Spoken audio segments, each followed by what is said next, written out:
پیارے بچوں، آج میں آپ کو حضرت محمد صلی اللہ علیہ وسلم کی زندگی کا مقبول واقعہ سناؤں گی جو ان کی رحم دلی اور شفقت کا منہ بولتا ثبوت ہے۔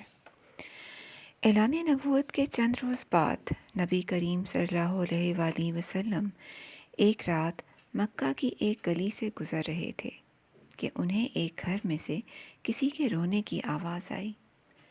آواز میں اتنا درد تھا کہ آپ بے اختیار اس گھر میں داخل ہو گئے۔ دیکھا تو ایک نوجوان جو کہ حبشہ کا معلوم ہوتا ہے چکی پیس رہا ہے اور زاروں کتار رو رہا ہے۔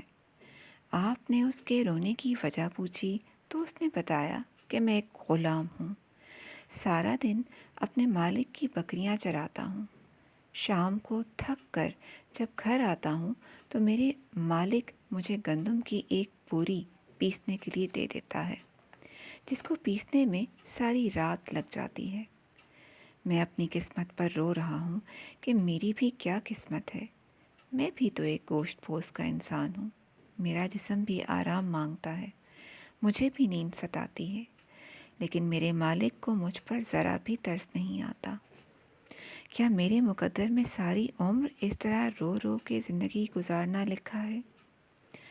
نبی کریم صلی اللہ علیہ وسلم نے فرمایا کہ میں تمہارے مالک سے کہہ کر تمہاری مشقت تو کم نہیں کروا سکتا، کیونکہ وہ میری بات نہیں مانے گا۔ ہاں، میں تمہاری تھوڑی مدد کر سکتا ہوں کہ تم سو جاؤ اور میں تمہاری جگہ پر چکی پیستا ہوں۔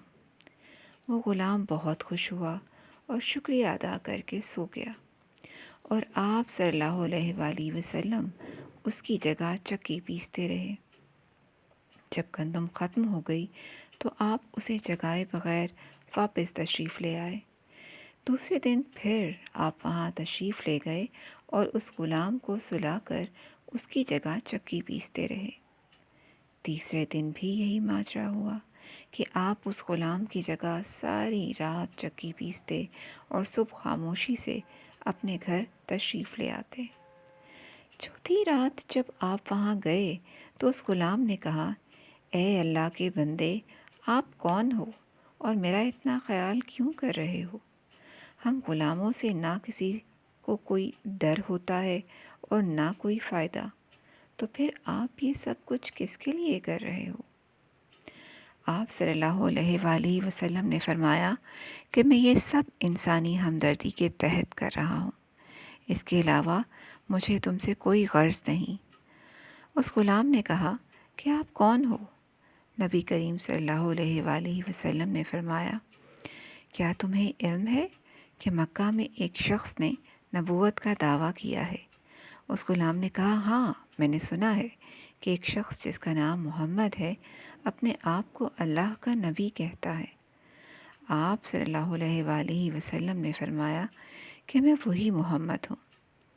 یہ سن کر اس غلام نے کہا کہ اگر آپ ہی وہ نبی ہیں تو مجھے اپنا کلمہ پڑھائیے، کیونکہ اتنا شفیق اور مہربان کوئی نبی ہی ہو سکتا ہے جو غلاموں کا بھی اس قدر خیال رکھے۔ آپ نے انہیں کلمہ پڑھ کر مسلمان کر دیا۔ پھر دنیا نے دیکھا کہ اس غلام نے تکلیفیں اور مشقتیں برداشت کیں، لیکن دامن مصطفیٰ نہ چھوڑا۔ انہیں جان دینا تو گوارا تھا، لیکن اتنے شفیق اور مہربان نبی کا ساتھ چھوڑنا گوارا نہ تھا۔ آج دنیا انہیں بلال حبشی کے نام سے جانتی ہے۔